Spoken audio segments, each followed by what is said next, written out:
our deepest fear.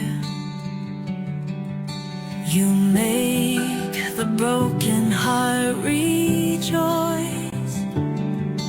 In you we find our voice.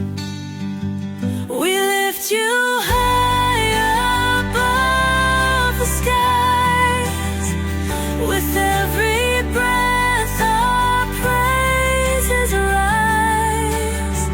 Your love, it never fades away. We worship you both night and day.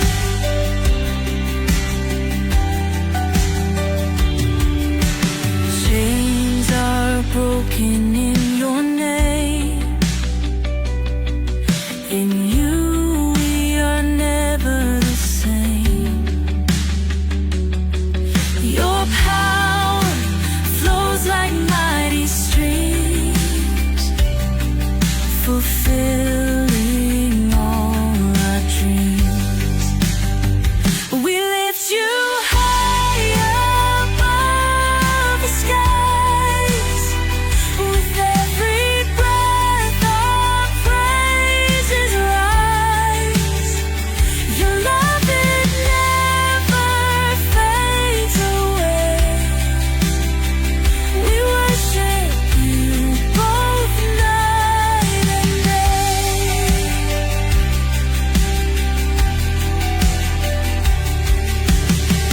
Your name is power, life, and peace.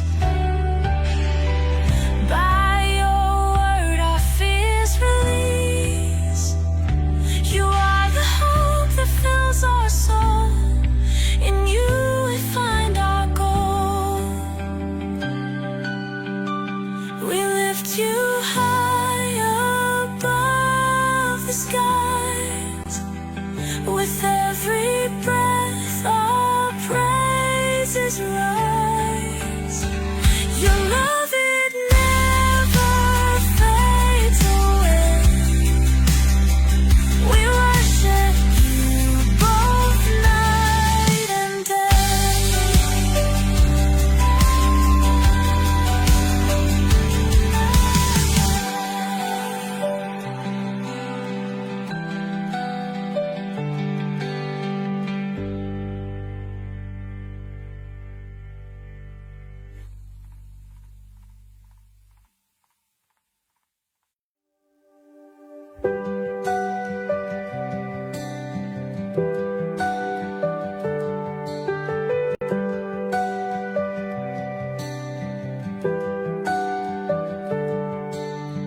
darkness fades when you are near.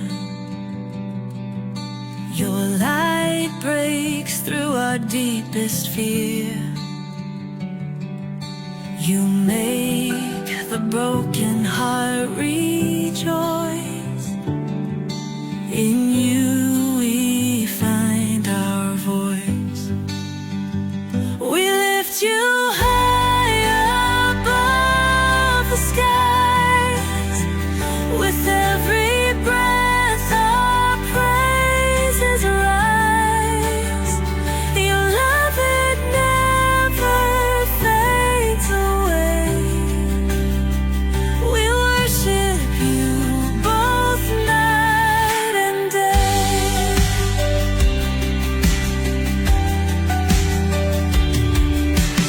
Chains are broken in your name.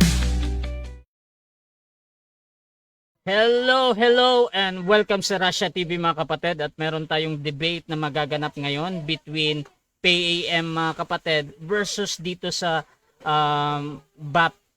Baptist mga kapatid. So ang ating topic ngayon ay patutunayan ng ating affirmative na ang persona ng Diyos ay isa versus tatlo mga kapatid. So again, ang topic ngayon ay patutunayan ng ating mga speaker na ang persona ng Diyos ay isa o tatlo mga kapatid. So ang ating first speaker dito si Pastor Jeff T ng PAM mga kapatid, at second speaker naman si Pastor Domar mga kapatid ng Baptist. So before natin simulan ng ating debate, syempre gusto ko muna ipaliwanag yung setup ng debate natin. So meron tayong 10 minutes sa presentation, 7 minutes sa pagtatanong, 10 minutes sa rebuttal, 7 minutes sa ating second cross, at meron tayong 5 minute na final conclusion. Mauuna si negative, mahuhuli si affirmative. O mauuna si first speaker, second speaker sa final conclusion. At sa ating rules mga kapatid, ang rule number 1, limit sa pagsagot. So meron tayong 20 seconds na pag-explain.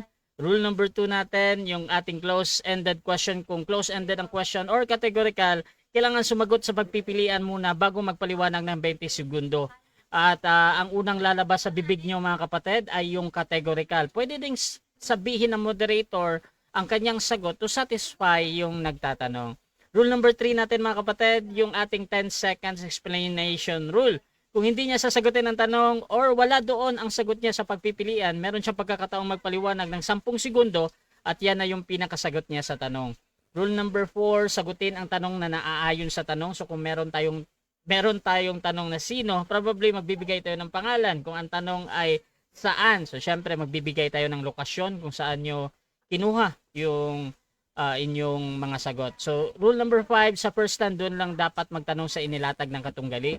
At kung tinatanggi niya during first cross at sabihin niya na hindi ko pa nilatag yan, moderator, i-automatic next question ko yan. At sa rebuttal, pwede nang itanong ang lahat doon. Rule number 6, parusa sa dalawang warning galing sa akin mga kapatid. So 1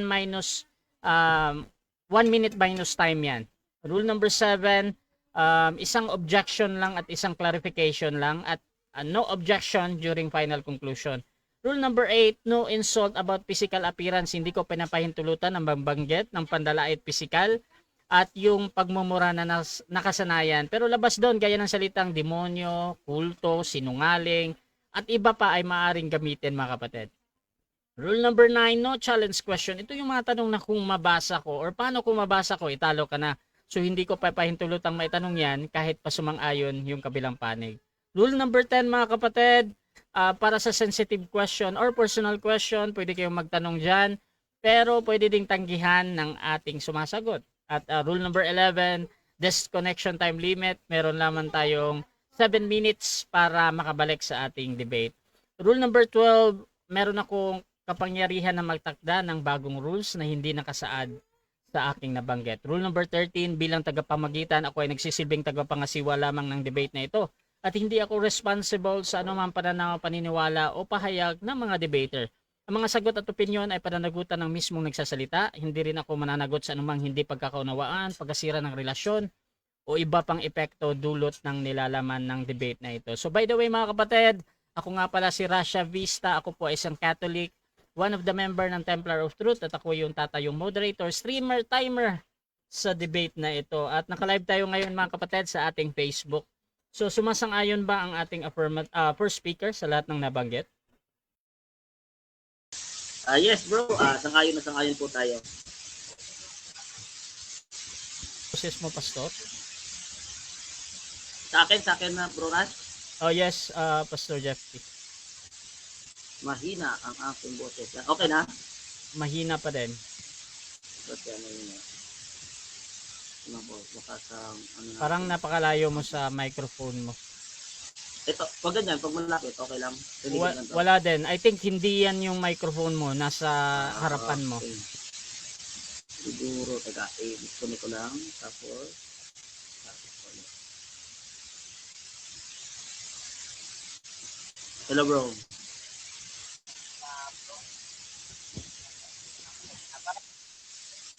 Yung sa phone mo na nasa harapan. Yan yung microphone mo. Ito?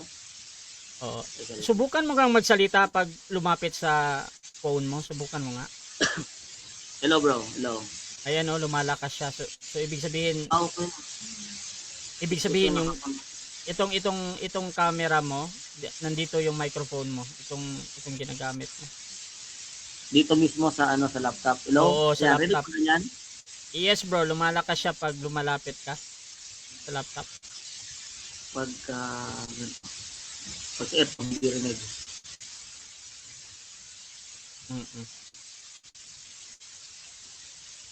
Wait lang ha.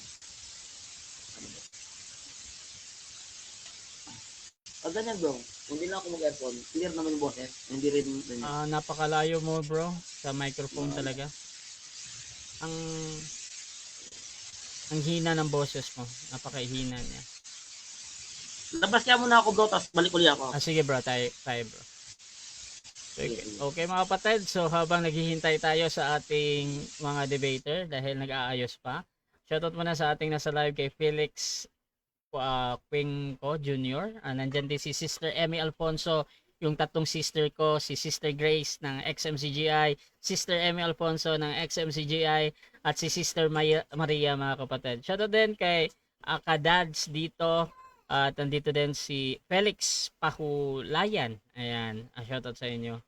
So, hintayin natin si Pastor Jeffy na makabalik.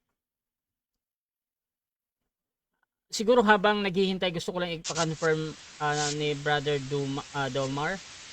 Sumasang-ayon ka sa ating rules, bro?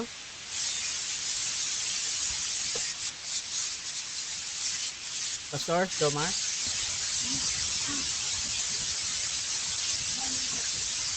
Sumasang-ayon.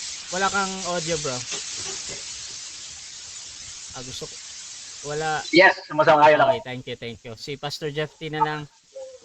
Try natin. Clear ba yung boses ko? Yes. Brad, clear ba yung boses ko? Malakas naman, Brother Domar. Okay, Brother Jeffy na lang. Hindi mo ata dala yung ano mo microphone mo. Kailangan, bakit naka-on ang kamo microphone ko? Teka lang, bakit ganun? Wala kang audio, bro Jeffy ha.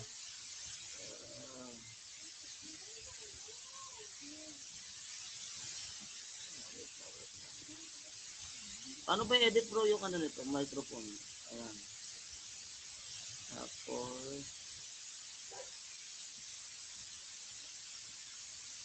sa phone na lang.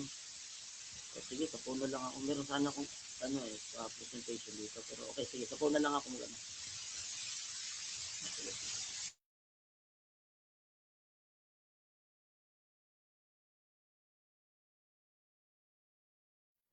Okay mga kapatid, sa mga bagong pasok dyan sa ating live, ang topic ngayon ay ang persona ng Diyos. So either that is isa or tatlo mga kapatid. Ang maglalaban ngayon si Pastor Jeffy. Yun. Yan yung maganda. Mas klaro bro. Mas klaro, mas klaro. Sige, dito na lang ako. Hindi ka na Wait lang. mag-headset. Sige. Okay na to. Kunin ko yung patungan. Sensya na mga kapatid, ngayon lang to. Kasi ininvento ko yung yung aking laptop. Baka pwedeng gamitin.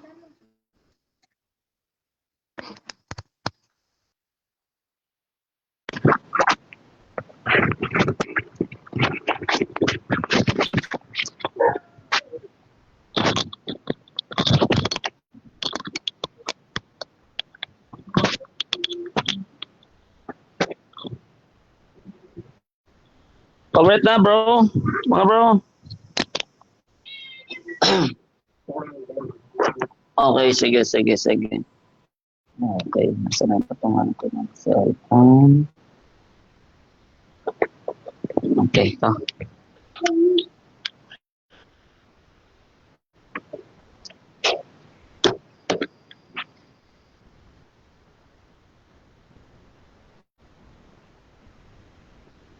Okay. Sige. Pwede na. Gusto ko lang yung confirmation, sumasang-ayon ka, Pastor Jeffy, sa rules? Yes.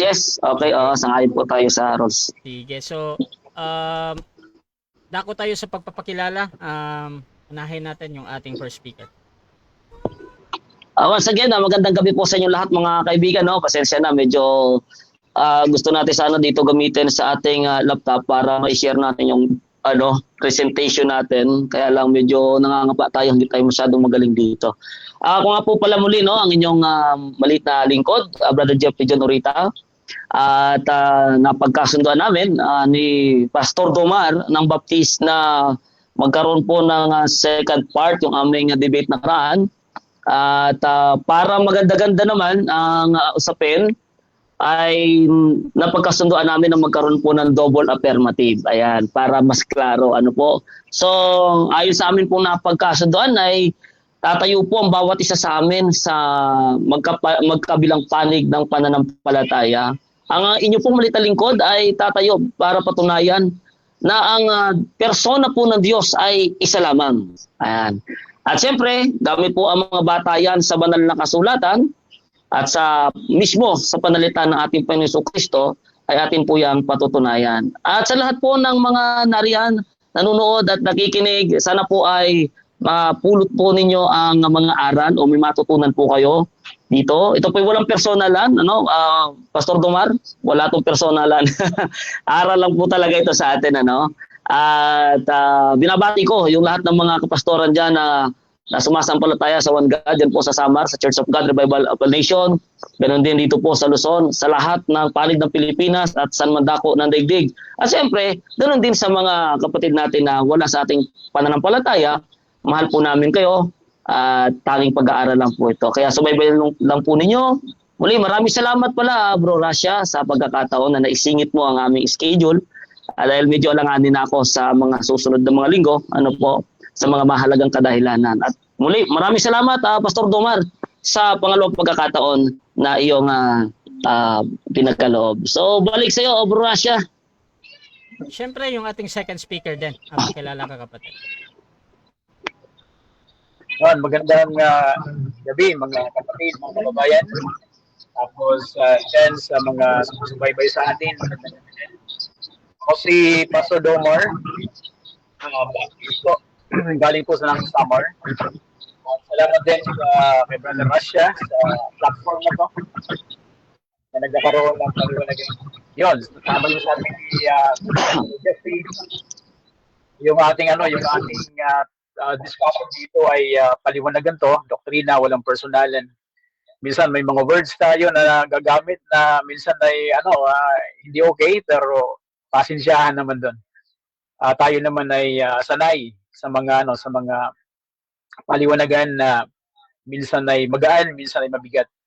So salamat din sa ating mga sumusubaybay from our province at sa mga Christian na sumusuporta sa ganitong klaseng mga aktibidades. So salamat. Higit sa lahat, salamat sa Lord sa kanyang time na binigay sa atin para i-discuss yung mga bagay-bagay. Yun na po. Gandang gabi. So simulan na natin ang ating debate mga kapatid at bibigyan ko ng 10 minutes sa unang papapahayag si Pastor Jeffty sa kanyang pagiging first speaker dito na ang persona ng Diyos. Pastor Jeffty, your time start now. So magandang gabi muli mga kaibigan, mga kapatid. Ulitin ko ang pagpapasalamat unang-una po sa nag-iisang tunay na Diyos sa pagkakataon na may pahayag natin muli ang kanyang kadakilaan sa pamagitan po ng ganitong programa. Salamat kay Bro Rasha na mayroong ganitong kagandang programa, hindi bias at patas na plataforma ng debate.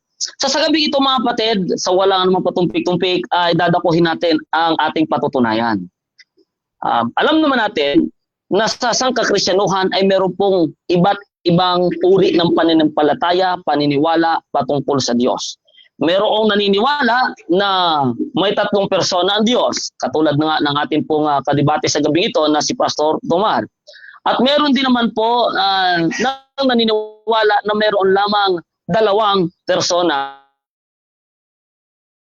Ang ditawag na oneness, na yung Ama, sa din yung Anak, at sa din yung Espiritu Santo. Subalit ang patutunayan natin sa gabing ito mga kapatid ay ang totoong doktrina mula sa banal na kasulatan kung ilan ba talaga ang persona ng Diyos at kung sino ba ang Diyos na tinuturo ng banal na kasulatan. O bakit sinabi ko po ang totoong aral ng Biblia? Sapagkat meron po kasing hindi tunay na aral mula sa mga Kristiyano.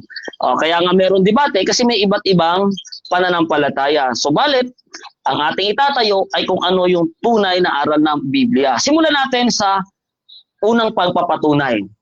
Patunay mula mismo sa Panginoong Hesukristo. So unang patunay natin mismo po magmumula sa salaysay ng ating Panginoong Hesukristo. Sabi dito sa Marcos 12, talatang 28, at lumapit ang isa sa mga eskriba at nakarinig ng kanilang pagtatalo.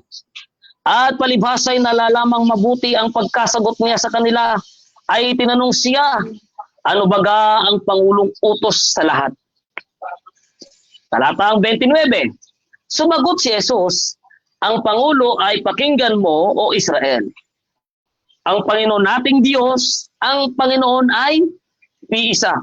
So ang ating Panginoon Kristo po mismo, mga minamahal na mga kapatid, nung siya'y tanungin kung ano yung unang utos, ay kanya pong direktang sinagot na ang Pangulong utos, sabi niya, pakinggan mo Israel, ang Panginoon nating Diyos, ang Panginoon ay iisa. So ito po mismo ay nagmula sa bibig ng ating Panginoon Kristo na meron lamang pong isang Diyos. At ang isa pong ito, mga kapatid, ay hindi po ito binubuo ng tatlong persona, kundi ito po ay isang persona lamang. Ayan po ay nagmula mismo sa ating Panginoon Kristo. At sino po ito? No?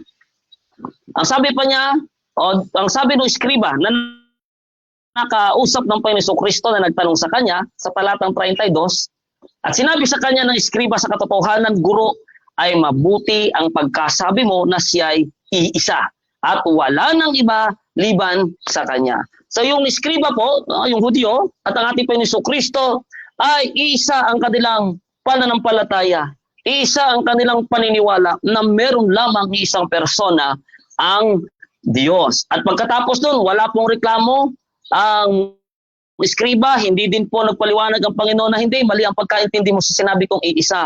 Hindi sinabi ng Panginoon Hesus na yung iisa na yun ay tatlo. Wala pong ganon. Ano? Bagkos, yun ay pinagtibay mismo ng Panginoon Hesus na ito ang unang kautusan. Ibig sabihin talagang dakilang utos po ito, mga kapatid. Ang pagkakakilala na ang Diyos ay iisa lang. At ang salitang iisa na yan ay isang persona lang po talaga yan. Hindi po yan tatlo. Ang pangalawa po, na ating pong pagpapatunay, na pinapahayag ng ating Panginoon Kristo na ito po ay ang Ama. Ang sabi dito, ang Ama ang tinuturo ng Panginoon Hesus na nag-iisang Diyos. Sa Good News Translation with Apocrypha, sa John 17:3, ay ganito po ang pagkakasabi, and eternal life means to know you, the only true God, and to know Jesus Christ whom you sent. So liwanag po dito na mismo ating Panginoon Kristo, nung siya'y dumadalangin sa Ama, ay kanyang sinabi na ang pagkakaroon ng buhay na walang hanggan ay ang makilala ka, the only true God. Ano po? So kung gusto mo ng buhay na walang hanggan, kailangan makilala mo na ang Ama ang only true God, and to know Jesus Christ whom you sent. At kailangan mo di sumampalataya na si Yesu Kristo ay kanyang sinugo. So ang sabi ng Panginoon Kristo, to know you, the only true God. Eh sino po bang kausap ng Panginoong Hesus dito?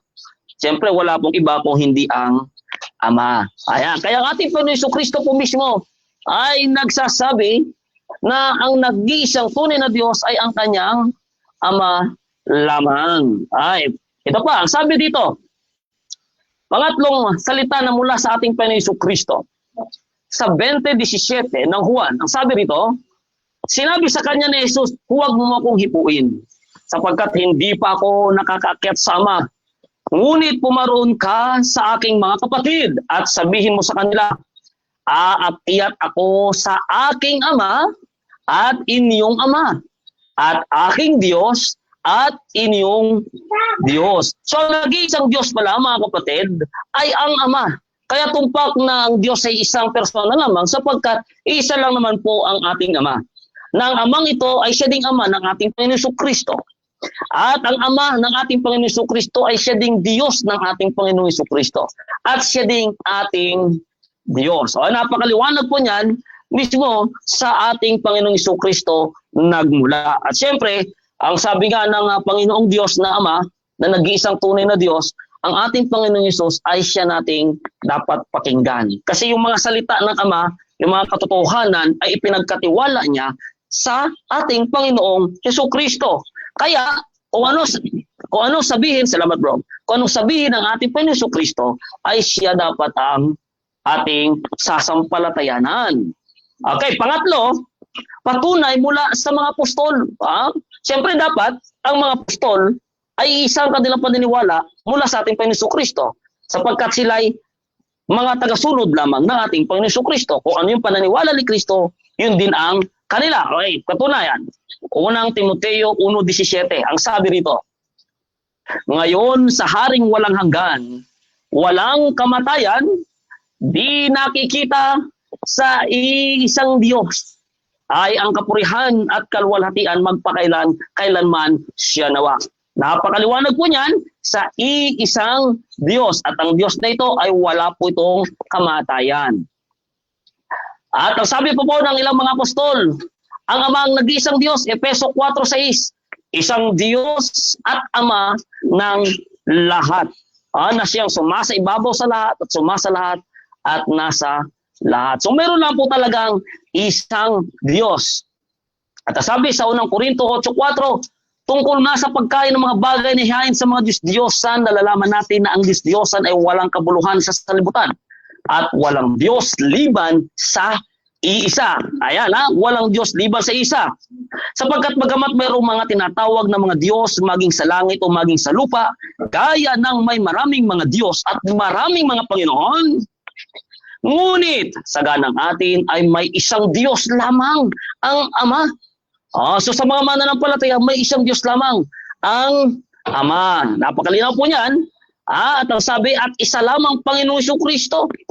So meron lamang tayong isang Panginoong Kristo, hindi dalawang ating Panginoong Kristo, kung hindi isa lamang. So balit, ang Diyos ay isa lamang at ito ay ang Ama ng ating Panginoong Hesus Kristo. Pang-apat na katunayan ay mula po sa lumang tipan. Katulad mismo o pinaghanguan ng salita ng ating Panginoon Kristo na kanyang isinagot sa eskriba. Deuteronomio 6:4. Ang sabi dito sa New International Version, hear, O Israel, the Lord our God, the Lord is one. Pinakita dito, may footnotes ng Deuteronomy 6:4, ito po ay maaaring isalin ng the Lord our God is one Lord, the Lord is our God, the Lord is one, or the Lord is our God, the Lord alone. Ayan mayroon pong footnotes dyan.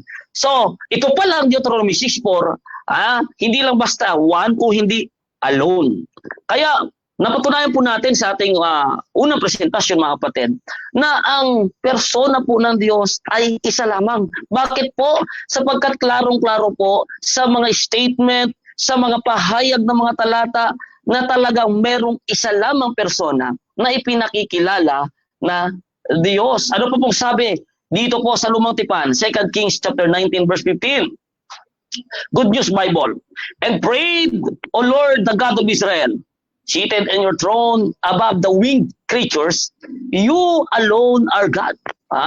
Sa King James, ang ginamit dito, thou art the God, even thou alone. At dito po sa Tagalog, ang Biblia, ang sabi dito, at si Ezekias ay dumalangin. Okay, dako tayo sa 7 minutes na unang pagtatanong. Pastor Domar, your time start now.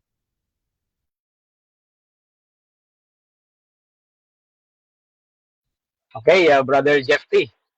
Yung una kong tanong ay ano yung unang verse na ginamit mo? Wala kang sound. Okay, Marcos 12 kapatid, Marcos 12, 28, 29 at 30. Next question. Ano ang pinapatunayan diyan? Isang Diyos o isang persona? Pareho kapatid, sapagkat pag sinabing isang Diyos, ito po ay automatic isang persona. Sapagkat sa paniniwala po ng ating Panginoon Kristo at ng mga Israelita, pag sinabi pong Diyos, isa lamang po talaga yan, isang persona po yan. Wala na pong iba. Next question kapatid. Okay. Ano yung persona diyan sa unang mong talata? Ang Ama po ang persona na tinutok dito. Ang pangalan ng Ama sa Deuteronomy. Nakasulat ba dyan sa binasa mong talata na salita? Yes, nakasulat po. Sapagkat ang Lord po dito, ito po'y kopya o hango sa Deuteronomy 6:4, na ito po'y pangalan ng Ama YHWH or Jehovah, Yahweh sa ibang version, Jehovah sa ibang version, at yan po ay ang pangalan ng Ama. Next question po. Sa Deuteronomy 6:4 na pinagkuhanan, Brad, meron bang salitang ama doon? Directly, no, walang Ama, pero yung salita pong Lord, Jehovah, yan po ay tumutukoy po sa Ama at hindi sa ating Panginoong Jesucristo. Next question po, kapatid. Okay. So, saan mababasa na yung salitang Yahweh ay direkta sa ama? Anong verse? Okay. Meron po sa Jeremiah, meron din sa Isaias, at marami pa pong iba. O, next question po. Diba sa isang sample lang kapatid. Mamaya na lang, Pastor Isang Tomar, sa second, mamaya na lang po sa second stand, meron naman tayo na pwede dito lang tayo magtanong sa mga unang nilatag. O sa second stand po, talakayin natin yan. Okay, salamat kapatid. Yan. Diyan sa Diyan sa kinote mo yung John 17:3. Ano? John 17:3. Sino yung nag-iisang Diyos diyan ayon kay Kristo? Ang Ama po ang nag-iisang tunay na Diyos. To know you, sabi niya dito. To know you, ang tinutukoy niya po ay ang Ama. Next question po. Okay. Ilang persona ang nag-uusap diyan? Nag-uusap po si Jesus Christ at ang Ama, at ganyan din, ang nagnanarrate dito ay kinikilala na bilang si John. Next question po. Okay. So naniniwala ka na yung anak niya sa 73 ay persona o hindi? Naniniwala po ako na si Jesus Christ ay persona, pero hindi po dito sinasabi na silang dalawa ay tunay na Diyos. Kaya nga sabi niya, to know you. At ang tinutukoy po dito ay ang Ama lamang. The only true God ay ang Ama lamang po. Hindi po si Jesus Christ. Si Jesus Christ po ay sugo ng tunay na Diyos at siya po ay tinatawag sa Biblia na anak ng Diyos, hindi po Diyos anak. Next question, Pastor.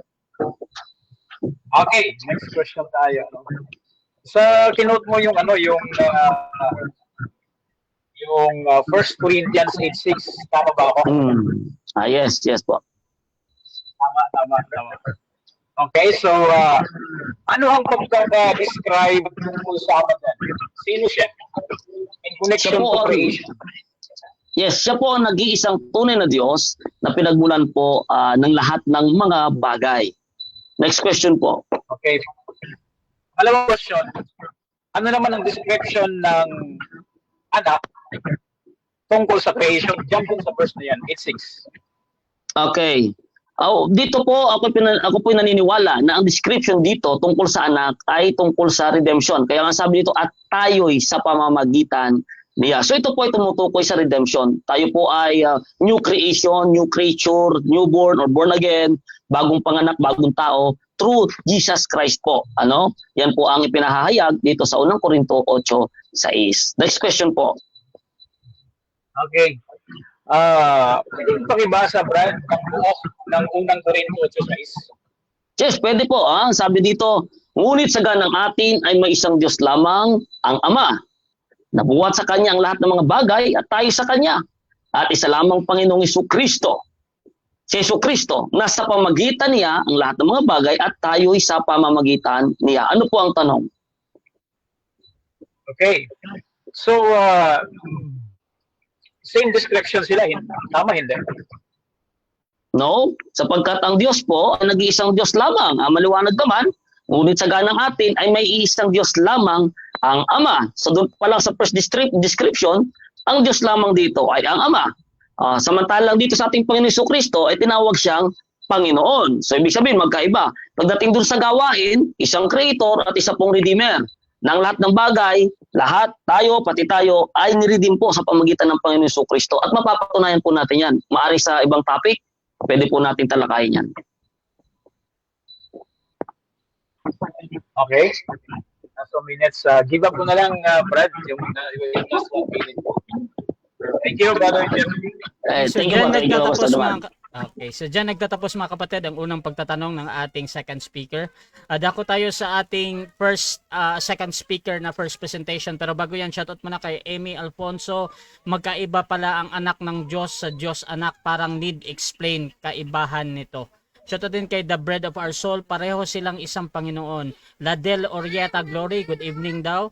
Shoutout kay DM Jan Damundon. Ang isang Panginoong Diyos at ang isang Panginoon natin magkaiba pa din na pagpakilala, hindi pa din naging isang Diyos. Shoutout din mga kapatid dito kay Jonathan Orieta. Bro Domar, sana maunawaan mo ang salitang iisang persona. Hindi itinuturo ng Biblia na tatlong persona ang Diyos. Binubuo lang yan ng paganong Kristiyano. Sa Bible o Israel, isang persona lamang ang malinaw na sinabi ng Biblia. So tuloy-tuloy tayo mga kapatids. 10 minutes sa unang pagpapahayag. Brother Domar ng Baptist, your time start now.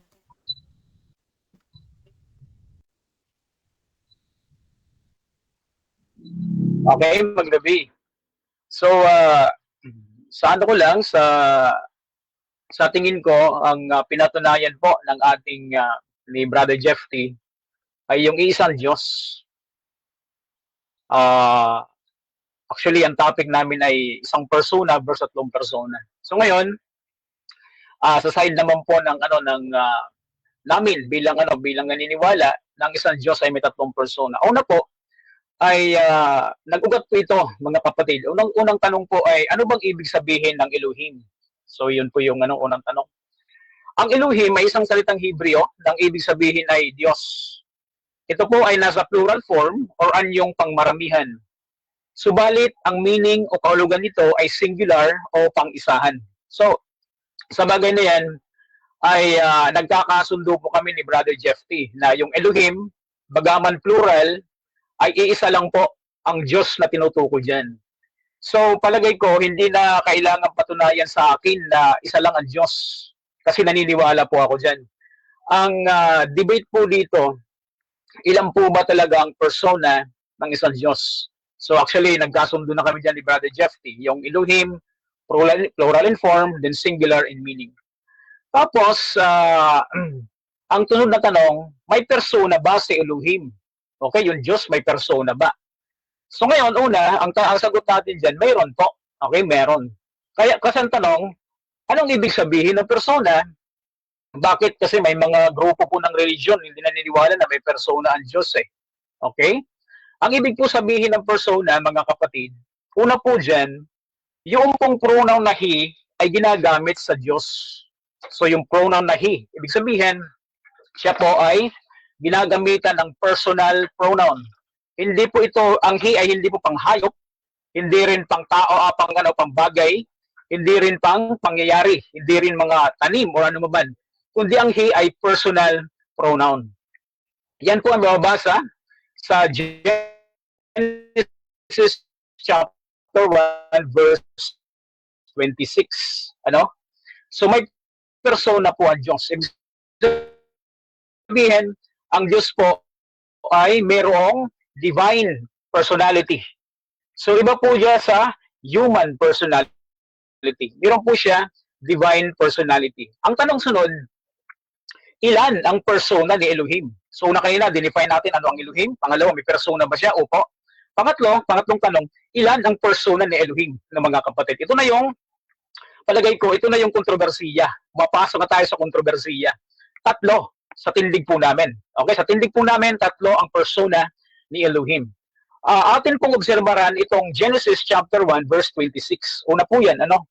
Ang nakalagay po doon, likhain natin.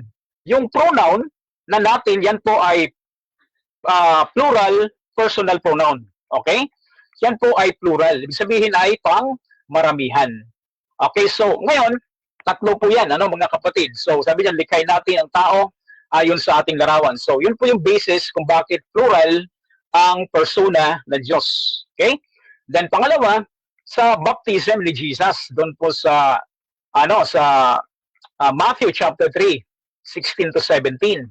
Tapos, sa formula po ng water baptism sa Matthew 28 verse 19, very clear yon. Baptize them in the name of the Father, and of the Son, and of the Holy Spirit. Kaya naniniwala kami, tatlo ang persona ni Elohim ng mga kapatid. Ang sunod tanong natin, sino-sino ang persona ni Elohim? O, di ba? So, very ano yun, ano? Yung latag na to, very clear yan. Sino-sino ang persona ni Elohim? Naniniwala po kami, mga kapatid, ang persona po ni Elohim ay Ama, Anak, at saka Espiritu Santo.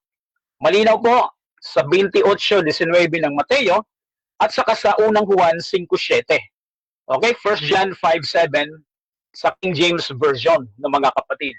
So yan po ay pinapatunayan ng Biblia. Pero ang controversial na tanong dito, bakit hindi isa?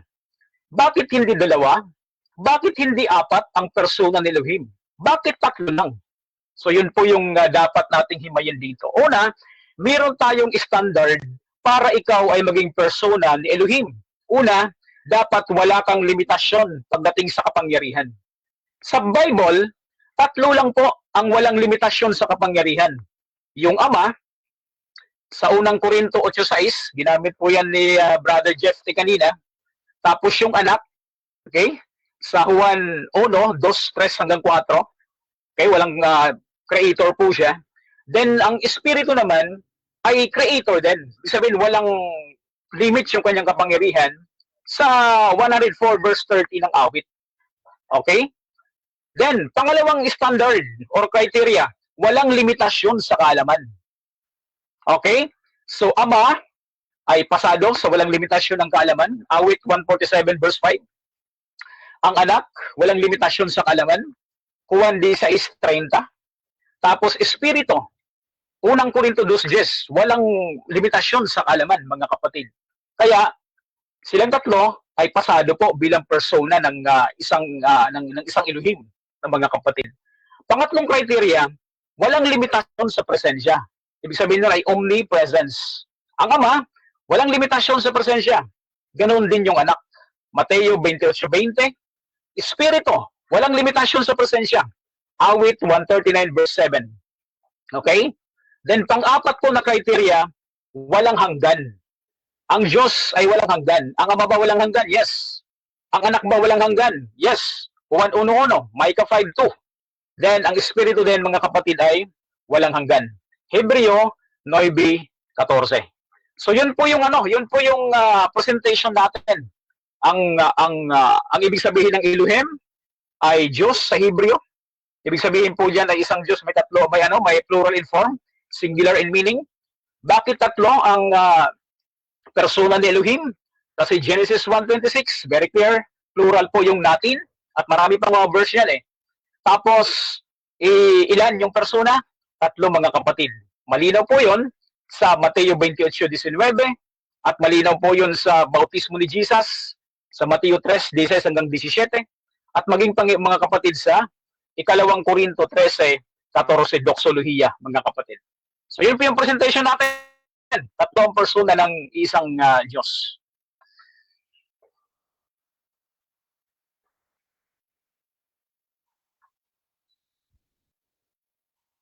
Dako tayo mga kapatid sa ating pagtatanong. Pastor Jeff T, 7 minutes. Your time start now.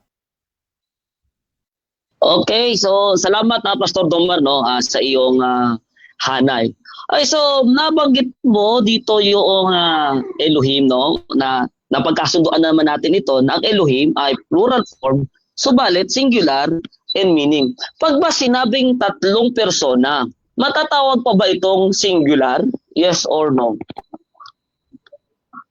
Pag tatlong persona, yun? Yun sinasagot yung plural in form pang Elohim. Okay. So, ibig sabihin na kapatid, yung tatlong persona ay hindi pwedeng tawagin na singular kasi tatlong persona nga. So, ibig sabihin, sumasangayon ka ba na pagka sinabing tatlong persona ay hindi ito singular, pag tatlong persona? Pagka tatlong persona, automatic plural yon. Yan pumapasok yung Elohim. Plural in form, tapos yung singular in meaning, yung kaging Diyos yung meaning niya. Okay. Kuha dyan.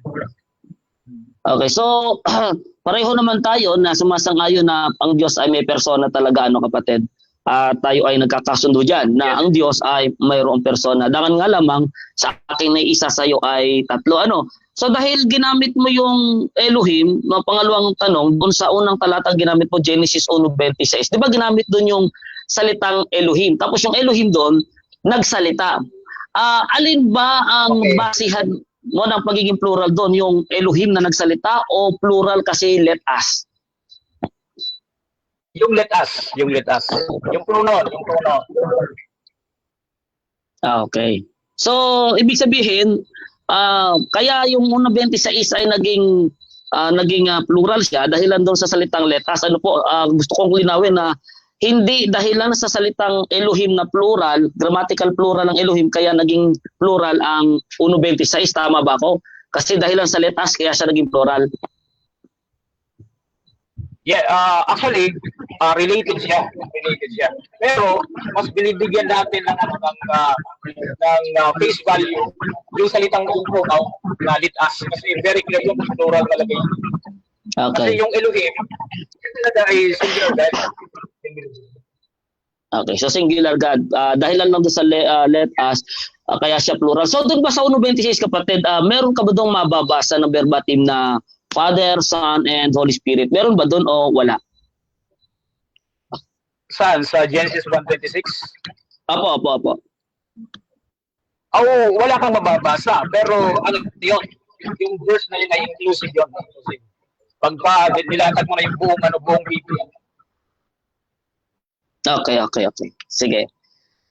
Binanggit mo din yung mga talata ng Matthew 3:16 hanggang 17, Matthew 28:19, unang Juan 5:20 at maraming talata, no? Pati sa baptism. May nabanggit ba doon na isang Diyos sa tatlong persona? Meron po ba categorical? Meron bang nabanggit doon na isang Diyos sa tatlong persona? Meron po ba? O wala? Meron. Okay, meron. Okay. Sa unawa doon, meron. Okay, sa unawa, meron. Okay. 19, sa pangalan ng Ama, hindi naman nakalagay mga pangalan. So, singular siya. Tapos, inita-isa na. Ama, anak. Yan, okay. So isa po sa mga kategorya na binigay mo dito para mapatunayan at may tatlong persona ang Diyos, sabi mo ay walang limitasyon sa kanilang kapangyarihan. Ano po? Masasabi mo po ba na walang limitasyon yung binigyan lamang ng kapangyarihan? Kasi alam naman natin ang ating Panginoon Jesucristo, sabi niya sa Mateo 28:18, ibinigay na sa akin. So merong nagbigay, ito yung Ama. Ang tanong ba, pag ba ikaw ay binigyan ng kapangyarihan, ikaw ba ay may tuturing na walang limitasyon o may limitasyon ang kapangyarihan mo? Walang limitasyon. Walang limitasyon. Kasi, ang anak ay creator din eh. Creator din siya. 1, 1, yung 3 hanggang 4. Creator din siya. Kaya walang limitasyon. Okay. So, yung Ama ba, kapatid, may nagbigay ng kapangyarihan? Doon sa Ama, kapatid, meron ba doon nang nagbigay ng kapangyarihan sa Kanya? Kanino? Sa Ama. Meron bang nagbigay ng kapangyarihan sa Ama? Kung ang tinutukoy mo na Ama ay si Yahweh, okay? Tapos kasama doon sa ano ay walang nagbigay kasi ang Diyos natin ay first cause. Okay? Siyang original lahat eh. Wala nagbigay sa kanya. Okay. So kung ganon, bakit ang ating Panginoong Jesucristo na kagaya sa iyong presentasyon na iyong pinaniniwalaan na kasama sa persona o ikalawang persona ng nag-iisang Diyos sa sa iyong doktrina pinaniniwalaan, ay bakit siya ay may pinagmulan ang kanyang kapangyarihan? So ibig sabihin, kung mayroong pinagmulan, siya ba ay may tuturing na katulad o kapantay ng Ama, yung mga Ama, walang pinagmulan, ang kapangyarihan walang nagbigay, pero si Jesus Christ, may kapangyarihan, ibinigay nga lang mula sa Ama. So maituturing mo ba, kapatid, na parehong wala, o matuturing mo ba na sila ay pantay? Pantay, kapatid. At parehong makapangyarihan. So ang nakikita lang kasi natin, pagka binalikan natin yung may ibang topics natin, dalawa kasi yung papasok pa rin din yung dalawang nature of Jesus eh. So yung pagiging tao niya, yun yung binigyan ng kapangyarihan. Pero yung pagiging Diyos niya, yung makapangyarihan niya. Okay? Kasi dalawang nature of Jesus. Okay. So, ibig sabihin, Dahil ang, dito ba sa New Testament, kapatid, gusto ko malinawan sa New Testament kung umiiral ba ang tatlong persona ng Diyos sa New Testament. Yes. Sa New Testament, meron. Yes. So ibig sabihin, dahil umiiral ang tatlong Diyos o tatlong persona ng Diyos sa New Testament, si Jesus pa rin yung ikalawang persona ng Diyos na umiiral sa tatlong persona. Siya pa rin yun. Parang magulo ka na. Okay, klaro lang. Okay. Hindi magulo. Okay, sige. So dahil umiiral sa New Testament ang tatlong persona ng Diyos, klaruhin ko, dahil sabi mo, tao, no, dito sa New Testament, sa pagiging tao siya. So dahil umiiral pa rin, nananatili ba na si Kristo pa rin yung ikalawang persona ng Trinity dito sa New Testament kahit na siya nasa kalagayang tao? Okay, salamat sa pagklaro. Okay, so yes, okay. Kasi magkasama yung dalawang nature, yung man sa divine. Kaya kasama pa rin. Okay, so dyan nagtatapos ang first stage ng ating debate. Shoutout muna mga kapatid sa ating nasa live. Nandito si DM Jam Dumundon. Sabi niya, ngayon, paano po naging bugtong na anak si Jesus? Kung madami pala, paano nyo po ipapaliwanag? Shoutout din dito kay Noel Calagos, like father, like son. Antonio Loste, Bro Domar, saan mo nabasa sa Biblia na Diyos Anak at Diyos Espiritu? Shoutout din kay Raymond Dais, akala mo lang di alam. Alam po kaya nga nagsabi niya kung paano siya babalik pero di sa kanya ang kapahayagan kung kailan siya babalik, kundi sa Ama. Shoutout din kay Jose Reiner Tarayo. Bakit hindi alam ni Kristo ang araw ng kanyang pagbalik kung isa si Kristo sa persona ng Diyos? So tuloy-tuloy tayo mga kapatid dito.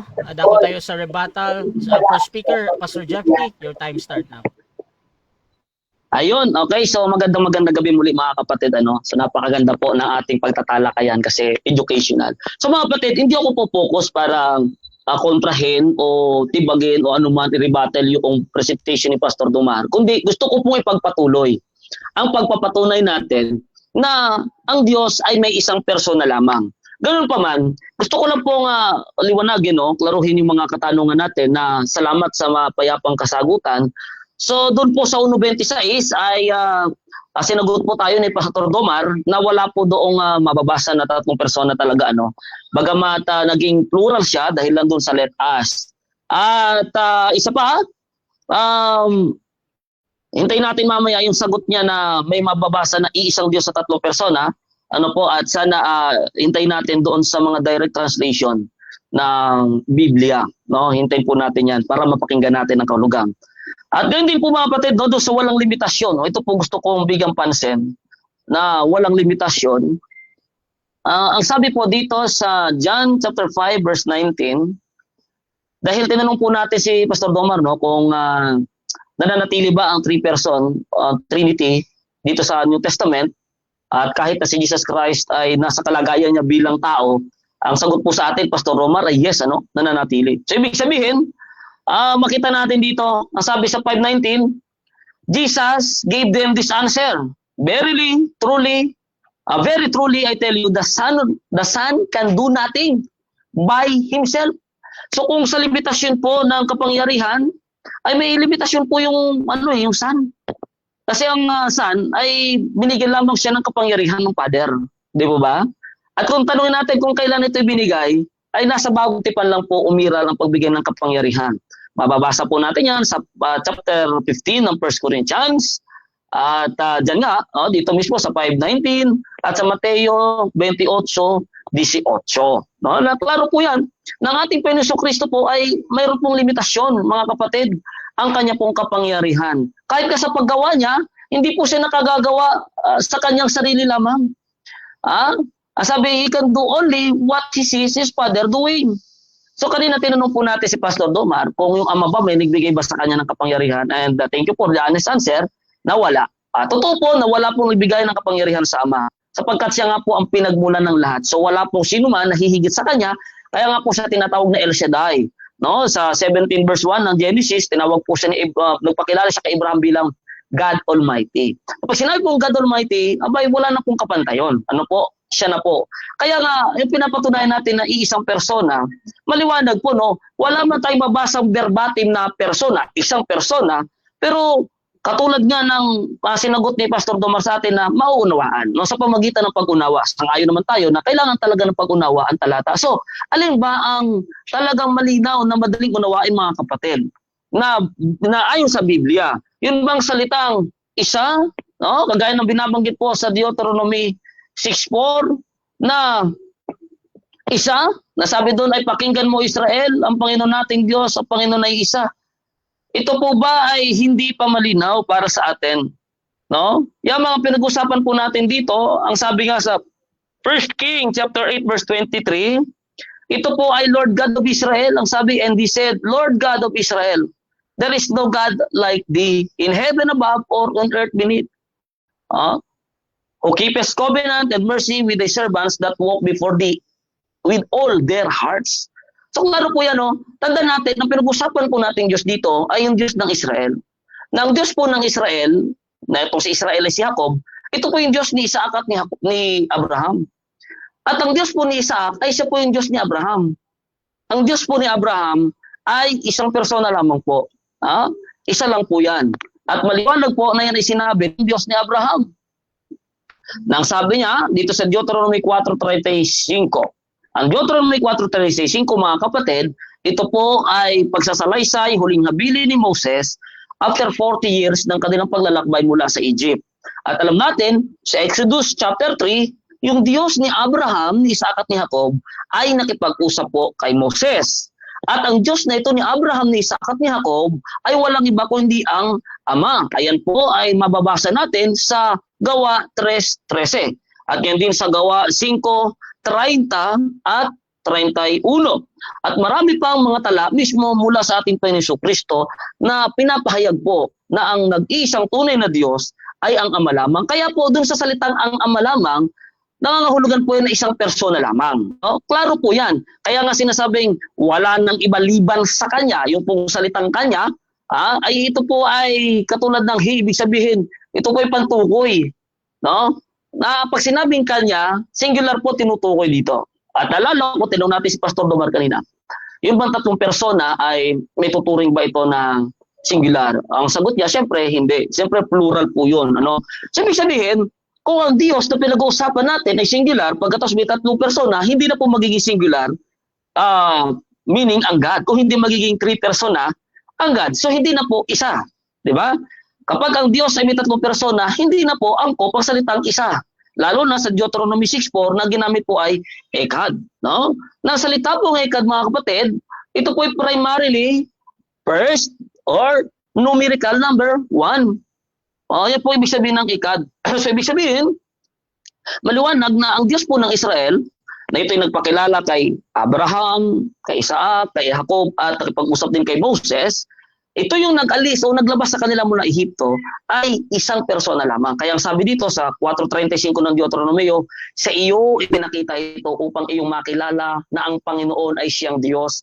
Wala nang iba liban sa Kanya. So isang persona po, ano? Wala nang iba liban sa Kanya. Deuteronomy chapter 4 verse 39, palastasin mo sa araw na ito at isa puso mo na ang Panginoon, yung Panginoon po dito, ito po ay Jehovah, YHWH, ay siyang Diyos sa itaas sa langit at sa ibaba sa lupa, walang iba pa. Okay, so puro singular po ito, kahit hindi verbatim na isang persona, pero maunawaan po natin. Sa liwanag ng pagkakasalaysay, wala nang iba pa. At saan pa po natin makukuha iba pa pong mga talata? Kagaya na naman po, mga kapatid, na mababasa natin sa First Chronicles, mababasa natin sa First Chronicles na ito pong 29 verse 10, na ito pong Lord, ito si Jehovah, siya po yung Father. Sabi dito, First Chronicles 29:10, wherefore David blessed the Lord before all the congregation. And David said, blessed be thou, Lord God of Israel, our Father. Ayan ang sabi ng Panginoon Kristo sa 20:17, aking Ama, na inyong Ama, aking Diyos, na inyong Diyos. Sa matuwid, ay maliwanag po na talagang isang persona lang ang Diyos mula sa lumang tipan hanggang sa bagong tipan. Sapagkat yung kinikilala nila King David at ng buong Israel na kanilang ama, na ito'y Lord God, Jehovah Elohim ng Israel, ay tinatawag nilang ama. Ayan. Yan po sinasabi. Okay. Doon po sa First Chronicles, ay maliwanag din po doon, 17:20, na sabi ni King David, ay walang ibang Diyos. Walang ibang Diyos beside thee. Kaya po, napakaliwanag na wala po talagang ibang kinikilalang Diyos ang mga Israelita. At yan po ang nag-iisang tunay na Diyos. At ngayon din dito mga kapatid sa 1 King chapter 8 verse 23. Pasin niyo po And he said, Lord God of Israel, Jehovah, kung ito'y gagamitin ni Yahweh, Yahweh, Elohim, Israel, of Israel. O kaya naman, sa ibang translation, Jehovah, o sa ibang translation po ito ay YSWH, ito po yung Diyos ng Israel. Anong sabi? There is no God like thee. So, pinapahid na naman yung singularity in person, no? Singularity in person po. So, ibig sabihin maliwanag na ang Diyos, ang nag-iisang Diyos ay ang Diyos lamang po ng Israel at ito po isang persona lamang at ito ay ang Ama. Kagaya nga, yung akin nabanggit sa 1 Chronicles, chapter 17 verse 20, sabi doon ay, there is no God beside thee. So lalabas mo kasi, kapag ang Ama ay Diyos, ang Anak ay Diyos, ang Espiritu ay Diyos, so meron pong tatlong persona ng Diyos, so meron ng katabi, meron ng sa tabi, o side by side, sabihin natin. Samantalang sabi sa 1 Chronicles 17:20, there is no God beside thee. At marami pa pong iba na pinapahayag sa King, sa Samuel, na talagang there is no God beside the Father. So, maliwanag po yan mga minamahal ng mga kapatid. Kaya nga, mismo sa Revelation chapter 3 verse 12, pinahayag doon, 4 na beses na ginamit ng ating Panginoong Jesucristo yung salitang my God. Bakit po natin dinadala sa ganung punto mga kapatid? No? Para makilala natin na pag sinabing Diyos, ay walang iba kung hindi ang Ama lamang. Yung salita pong ang Ama lamang, na mismo nagmula sa bibig ng ating Panginoong Jesucristo, mula sa mga apostoles, mula sa mga propeta at mga hari, mula sa Old Testament, ay maliwanag na katunayan na ang Diyos ay singular person lamang. Okay, dako tayo sa second cross ng ating second speaker, Pastor Domar. Your time start now. Yes. Okay, Brother Jeffrey, yung una po. Ano uli yung Hebrew word ng Diyos? Diyos po ba? Yes. Ano yung Hebrew word ng Diyos? Meron pong El, meron Elohim, may Eloah. Yun po. Next question po. Okay. Pwede bang ma-spell mo ng ang Elohim, pwede bang ma-spell mo ng Hebrew? Hindi po ako master sa Hebrew kapatid eh. Hindi ako master sa Hebrew pero pwede natin yang pag-aralan siguro sa susunod. Pero meron naman tayong maunawaan, pinaliwanag naman ito, na yung Elohim, ito po ay maunawaan natin na kaya siya naging plural in form dahil po dun sa I-in sa dulo. Pero kung ipapasulat niyo po sa akin ng Hebrew, ay hindi pa po ako masyadong master sa pagsusulat kapatid ng Hebrew. Pero naunawaan ko po yun ayon din sa mga paliwanag na akin pong napag-aralan at nabasa sa iba't ibang mga aklat. Next question po. Okay. Thank you. Ano ang singular ng Elohim? Ang singular po ng Elohim, kung ito po sa grammatical, ay El. Subalit, meron pong El na ginamit po ng plural. Kagaya na lang ng Exodus. Ito po, Exodus 15 verse 11. Yung El po dito, bagamat singular in form, pero plural po siya ginamit. Meron din pong El na singular referring to the one, true God. Ayan. At meron din pong Elohim na singular at plural. Next question po. Sa inyong view, anong ibig sabihin ng person? Person po ba, kapatid? Yes. Okay. Ibig sabihin po niyan, isang being. Ibig sabihin, meron siyang kakanyahan. Meron siyang sarili niyang kakanyahan. Meron siyang sariling, gamitin natin sa salitang katawan. Bagamat hindi man ito flesh, pero may sarili po siyang kakanyahan. Okay, yun po yung ang kahulugan ng persona. Okay, parang personality. Ganun ba? No, kasama na po 'yon kasi hindi naman magkakaroon ng personality kung walang persona. Ibig sabihin, kung ang tao bilang flesh ay meron tayong katawan, ako ay naniniwala na ang Diyos hindi lang sa katawan, kung hindi kaya nga may isip siya, may puso siya, nakagawa siya ng lahat ng bagay. So he is a isang personalidad na merong sariling kakanyahan na tinatawag na spiritual being or heavenly beings, kapatid. Next question Okay. po. Balik tayo, Brad, doon sa Genesis 1:26. Parang curious lang ako eh. Mm-mm. Word na let us. Sino yung, di ba sabi mo ay, previous mo na ako, Okay, sige. sabi mo, father lang yung persona. Okay, father lang yung persona. Sino yung kausap niya dyan? Let us make man in our image. Yes. Naniniwala po tayo na ang kausap po niya dyan ay yung nasa Genesis chapter 1 verse 2, ang Holy Spirit. Naniniwala po tayo na may kausap ang Father. Yun nga lang, ang Ama, yun lamang ang Diyos. Ano po, hindi po tayo kumukontra na may kausap siya. Ang ating lang pinag-usapan naman na pinapatunayan ko lang dito na ang Diyos ay isa lang po ang persona. So yung kausap niya ay hindi po Diyos, kung hindi Holy Spirit po. Ayun po mismo doon sa Genesis chapter 1 verse 2. Next question, Pastor. Okay. So naniniwala ka na ang Holy Spirit ay creator. 10 seconds po, naniniwala po ko na ang Holy Spirit ay person. But by sabihin natin creator like the Father, klaro naman po sa talatang 27 kasi ng Genesis na yung God, yung Elohim, siya lang po yung create, hindi yung kanyang kausap. Next question po. Okay. Mag-premise lang ako, Brad. Kasi sabi mo kanina, ang kausap doon sa Genesis 1:20 ay yung Holy Spirit. Tapos ang context, sabi doon, let us make man. Ibig sabihin ay paggawa ng tao. So naniniwala ka ba na ang Holy Spirit ay creator ng human? Doon po sa actual ay hindi po ako naniniwala na ang Holy Spirit ang nag-create actual. Sapagkat maliwanag naman po sa verse 27 na sinabi po ng Diyos ni Moses sa 27 na and God make man in His own.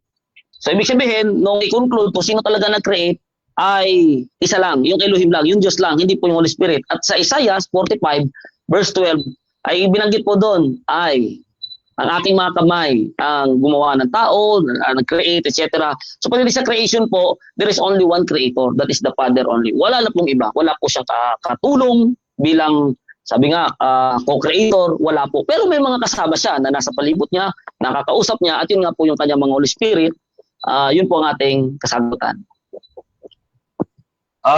Binanggit mo mga Holy Spirit, tama ba ako? Yes. Confirm ko lang. Apo, Marami ang Holy Spirit.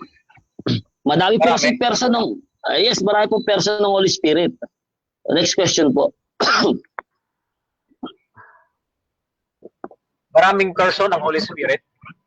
Yes po, marami po person ng Holy Spirit.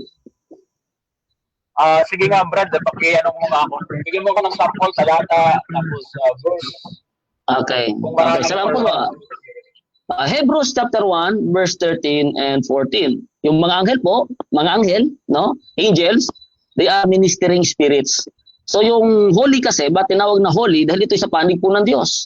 Kaya sila po ay maraming persona kapag spirit. Sapagkat ang mga anghel po, pinaniniwalaan po namin na sila po yung mga persona ng espiritu. May iba-iba nga lang silang ranggo, may iba-iba lang silang tungkulin kahit sila ay mga anghel. Kaya marami pong persona. Next question. Okay. Maraming no? Okay, sige, tuloy tayo. Next question, Yes. Brad. Sabi na lang sa Matthew 28 verse 19, baptize them in the name. Singular, di ba? Premise na ako muna. Singular. Sino yung name doon? Ano yung singular name doon? Name. Okay, ang singular name po kasi doon authority. Kaya nga sabi baptizing them in the name. Ibig sabihin po yung name doon, naniniwala ko na hindi po yung proper kasi yung father hindi naman po yung name eh. Hindi naman yung proper noun ang father. Yung son hindi din naman po yung proper.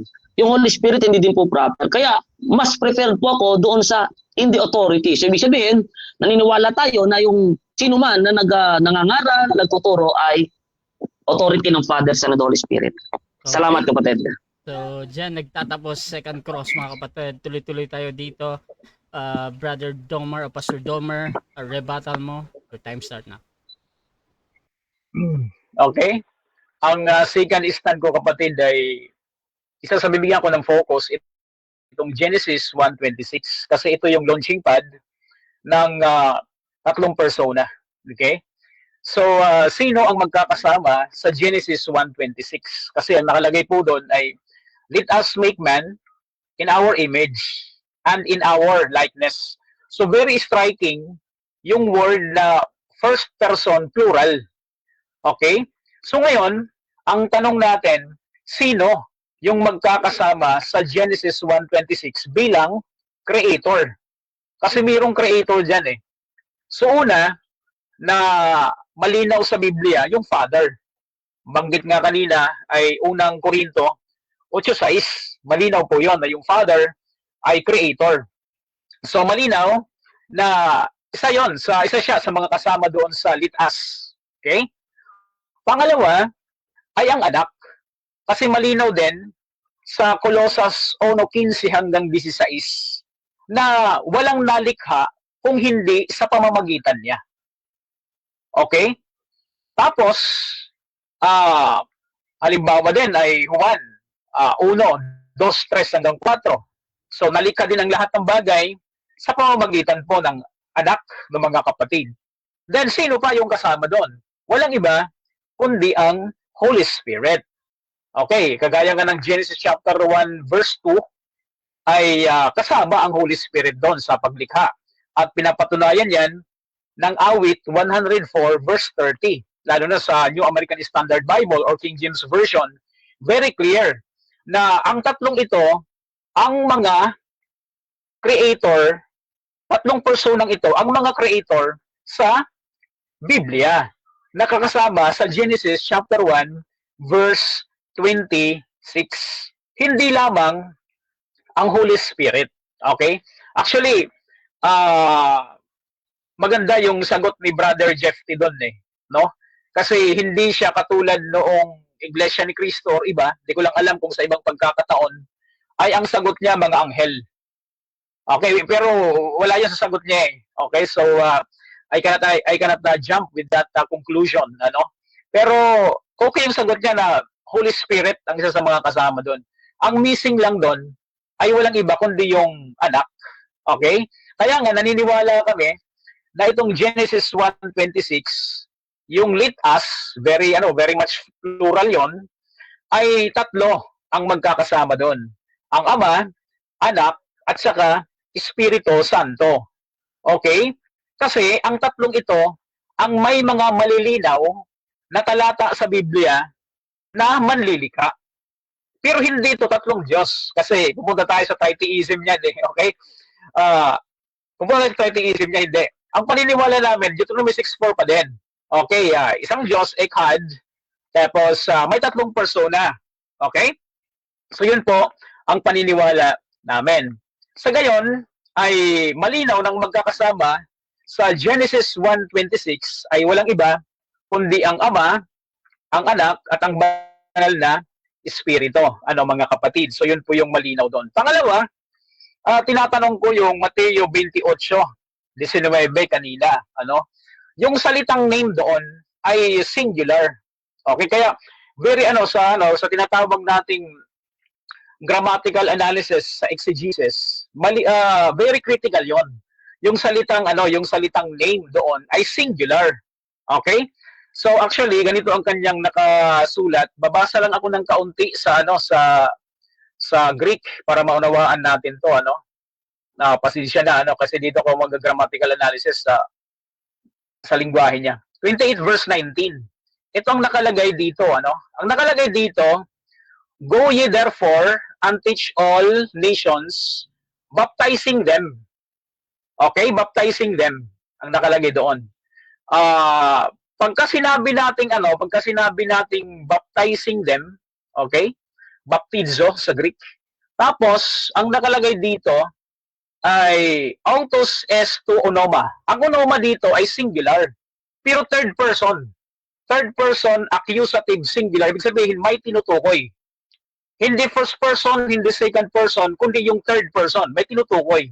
Yung onoma ay noun siya, third person accusative singular sa Greek. Okay, ibig sabihin, ito po ay tumutukoy sa nag-iisa. Alin yung name na yon? So, ang kuha po natin dyan, yung name na yan, tumutukoy kay Yahweh. Bilang, sabi mga ng Deuteronomy 6:4, di ba?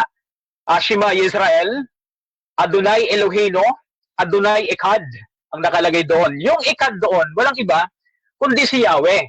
Kaya yung onoma dyan, yung onoma or name, ay singular, tumutukoy kay Yahweh. At ngayon, binigyan ng breakdown. Sino-sino yung persona ni Yahweh? Ito na. Ang nakalagay doon dito ay to patros of the Father. Patros sa Greek ay Father. Patros sa Greek. Then, sinundan ng kai. Ibig sabihin ng kai ay and. And to huio, yung Son. Okay? Pansinin natin, sa bawat and, mayroon siyang tinatawag na article. Okay? Tapos, ang next dyan, and kai to hageo pneumatos. Yung pneumatos ay Holy Spirit. Okay? So ngayon, sa Greek grammar, kapag ka ang isang noun ay may sinusundan ng article, ang ibig po sabihin niya, distinct. Ibig sabihin, iba. Okay? Iba. Ibig sabihin, iba yung Father, iba yung Son, iba yung Holy Spirit. Tapos, itong tatlong ito ay mayroong name na singular. Ang name na singular niya ay Yahweh, ng mga kapatid. So yun po yung dapat na grammatical analysis niya pagdating po sa Mateo 28:19. Okay? So yun po. So ibig sabihin na atin pong naipalabas na mayroon pong iisang Diyos by that singular name, at itong iisang Diyos ay mayroon po siyang tatlong persona. Okay. Ang tawag naman po doon sa Matthew chapter 3, 16-17, yung baptism of Jesus, ang tawag po doon ay experiential Trinitarianism. Okay? Bakit experiential Trinitarianism? Naranasan po ng mga tao na makita at marinig ang boses ng tatlong persona. Okay? So, na-experience po nila yun. Si Jesus, yung binabautismohan, yung anak, tapos bumaba yung Holy Spirit, pagkatapos may nagsalita sa langit. Ito ang minamahal kong anak na lubos kong kinalulugdan. So tatlong persona po siya ng mga kapatid. At sa iisang Diyos, hindi po iisang persona lang po yan. Mayroon pong tatlong persona yan. Kasi pagka atin pong sinurvey ang Biblia, ang tatlong persona na to ay pasado po, mga kapatid, sa standard or criteria ng nature of God. Okay? Yung Father, siya po ay powerful. Tapos yung Holy Spirit, powerful din. Tapos ganoon din yung Son. Eternality, pareho po silang tatlo. Pagkatapos sa omniscience, pagdating po sa walang hanggang kaalaman, pareho po sila. Pagdating po naman sa omnipresence, pareho din po silang tatlo. Sa lahat po ng characters sa Biblia, sa dami-dami ng characters ng Biblia, tatlo lang po sa mga persona ang pasado sa katangian ng pagiging Diyos. Kaya malinaw na ang isang Diyos, okay, si Elohim, na ang pangalan niya po ay Yahweh, ay mayroon pong tatlong persona. Walang iba, kundi yung anak, yung ama, at saka yung banal na espiritu. Ayon po sa criteria ng Biblia, kung papaano ang isang persona magkakaroon ng characteristics bilang isang Diyos. Thank you so much. Yan po ang ating second stand. Proceed tayo mga kapatid sa ating second cross ng first speaker, Pastor Jeff T. Your time start now. Okay, so napakaganda, Pastor Domar. Talaga nag-enjoy ako dito sa debate natin. Sana masundan pa to, no? Okay, ayan. So isa-isahin ko, no, yung mga nabanggit na sinundan ko dito. Doon sa 1:26, gusto kong klaruhin, no? Nabanggit mo doon na present doon yung Father, Son, and the Holy Spirit. Gusto ko ng clarification doon mismo sa talata, sa King James Version, na malapit-lapit sa katotohanan. Meron ba dong verbatim na nakalagay na Father, Son, and Holy Spirit sa King James Version, doon sa talatang 26. Sa Genesis 26. Yung Opo, meron po ba doon? Opo. Meron po ba doon ng ano? Verbatim, ibig sabihin ay word for word, wala doon. Pero pagka inipon mo yung buong Bible, yung record ng buong Bible, magkakama talaga siya.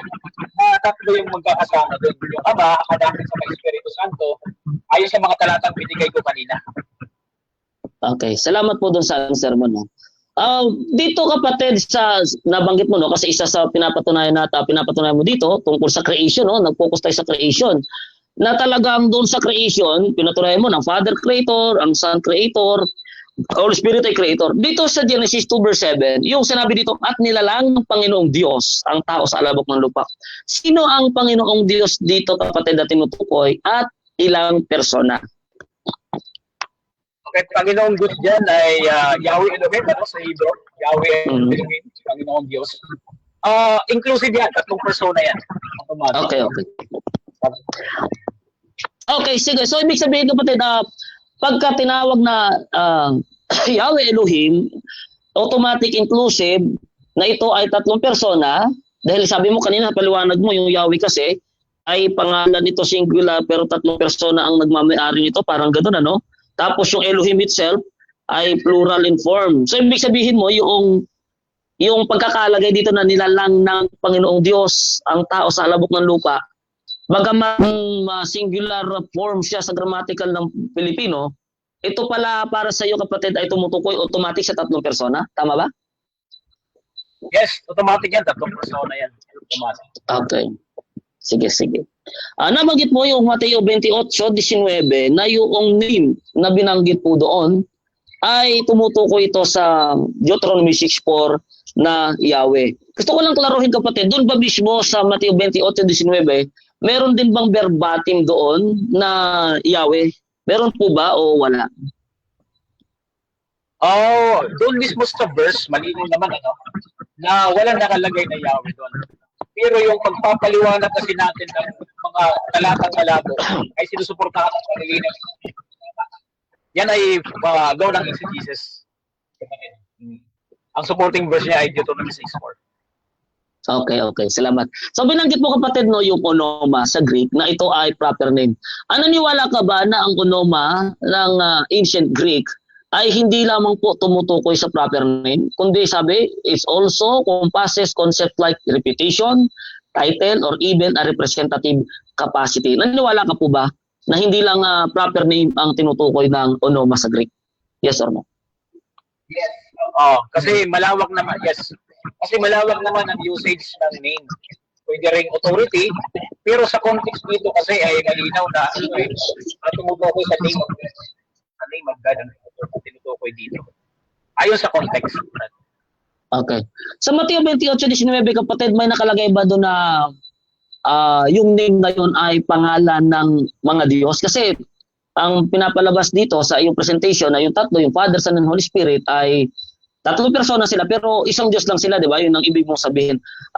Meron ba nakalagay doon na itong tatlong ito ay isang Diyos sa tatlong persona, verbatim o kung paano man ito ay meron ba nakalagay ba na indikasyon na tatlong Diyos, isang Diyos sa tatlong persona sa Mateo 28:19? Meron po ba wala?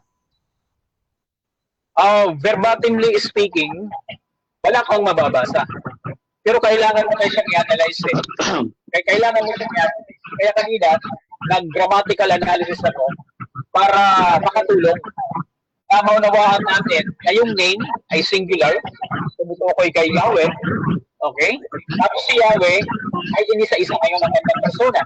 Father, Son, at saka Holy Spirit. Okay.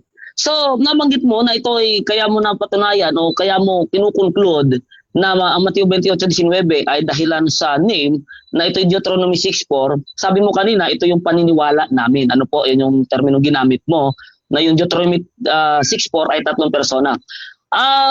Klaruhin ko lang kapatid, di ba ang Deuteronomy 6:4, ito po ay paniniwala, doctrinal creed, ika nga ng iba, ng mga Israelita. Naniniwala ka po ba doon? Yes or no? Actually, kapag Old Testament lang, Tapos sa unang recipient ng book, ang unang recipient ng book, walang iba kundi Israel lang. Pero ngayon kasi, ay magkasama na yung dalawa eh. Sa Christian perspective, atin na rin yung Deuteronomy 6:4. Sa inyo, sa amin, ganoon siya. Kasi nga, yung modern time natin ay una yung revelation. Una yung revelation. Pero when it comes to original recipient, Israel yung unang recipient. Pero ngayon, parang nasa atin. Okay. So klaro po no. So doon po ba sa original recipient bilang sila yung original recipient, sila yung unang nakatanggap nito o sa kanila talaga unang tinuro ito, yun bang paniniwala po ng original recipient? Dahil nabanggit mo meron ding paliwanag dito sa ating Christianity, meron ng kapahayagan. So ibang kapahayagan na ito kumbaga. Doon sa kanilang kapahayagan, sa kanila pong naunawaan bilang mga Israelita na first recipient. Yung bang Deuteronomy 6:4 sa kanilang paniniwala, ito po ba ay tatlong persona o isang persona lang sa kanilang paniniwala? Sa kanilang paniniwala ay hindi isang Diyos ang nakalagay doon. Okay? Isang Diyos. Pero pagka pinagbasihan mo yung Genesis 1:26, Genesis 11:7, Isaiah 6:8, may hint na plural ang Diyos. When it comes to person, plural siya. Kasi dahil sa mga plural pronoun na ginamit doon sa mga talatang pinanggit ko. Isa lang ang Diyos, pero Okay. So gusto kong linawin ng kapatid. So dyan nagtatapos mga kapatid ang second part ng ating debate. Dako tayo sa ating final conclusion bilang second speaker sa topic na ang persona ng Diyos. 1 versus 3. Pastor Domar ng Baptist, your time start now. 5 minutes.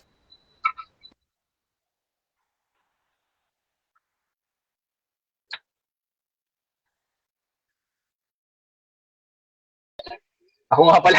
So, sorry. Okay. So yung closing stand ko, kapatid, Brother Russia, uulitin ko lang, yung Elohim ay yan po ay Hebrew word, ibig sabihin po ay Diyos. So gusto ko lang i-reiterate ba para sa mga listeners natin, sa mga nanonood. Ang unang tanong, bakit plural in form siya? Okay? Bakit plural in form?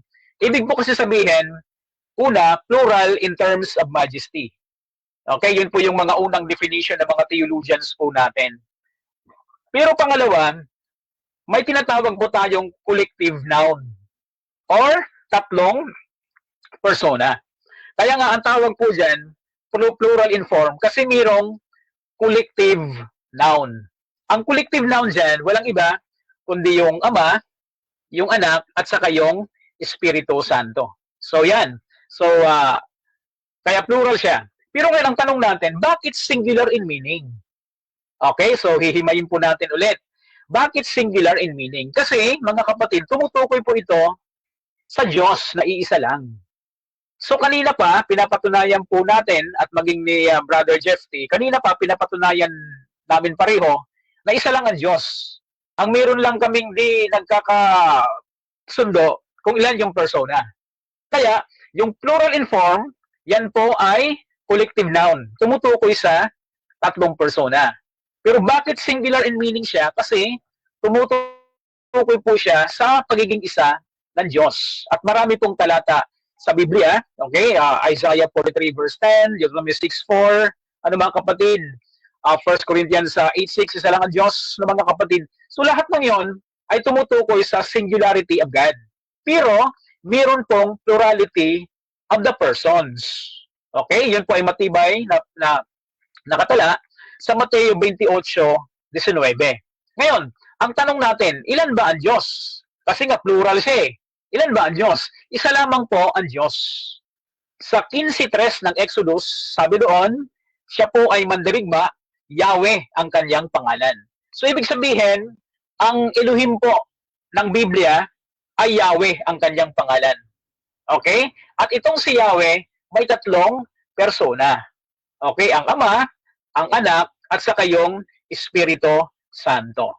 Kaya, mas pasok yung Elohim na plural in form, singular in meaning. Kisa doon sa plural in form, tapos wala ka namang may papalabas na plurality pagdating sa person.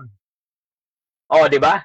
Kaya mas pasok yung plural in form, singular in meaning. Magkakaroon ng essence yung word na Elohim.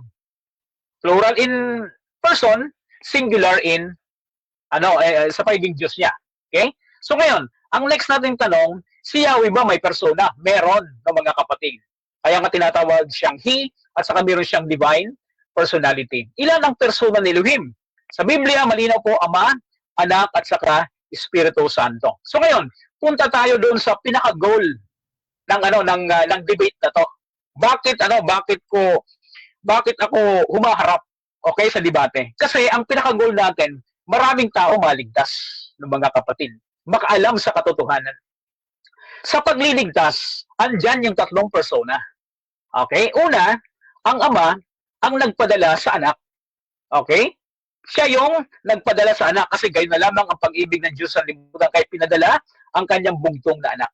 Tapos, yung anak, siya naman ang namatay sa cross para tayo ay matubos sa ating mga kasalanan. Tapos pagka nanampalataya tayo sa Kanya, tayo po ay magkakaroon ng buhay na walang hanggan. Hindi po yung Ama ang namatay sa cross, kundi yung anak. Kasi yun po yung disenyo nila. Okay? Then, paano naman ang banal na Espiritu? Ang banal na Espiritu, siya po ang kumilos para magbuntis si Maria. Para yung anak, okay, yung second person of the Trinity, ay ipanganak ng mga kapatid. At ngayon, siya ay nananahan sa mga believers, yung Holy Spirit. Nagpapabanal sa atin at patnubay sa lahat ng katotohanan. Kaya sa salvation, andan po yung tatlong persona. Ama, Anak, at saka Espiritu Santo. Kumplito po yan. Sana po ay nakaalam tayo ng katotohanan at naging malinaw sa inyo po mga kapatid ng isang Diyos ay may tatlong persona. Magandang gabi.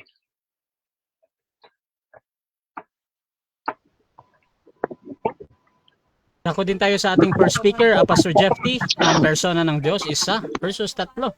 Your time start now.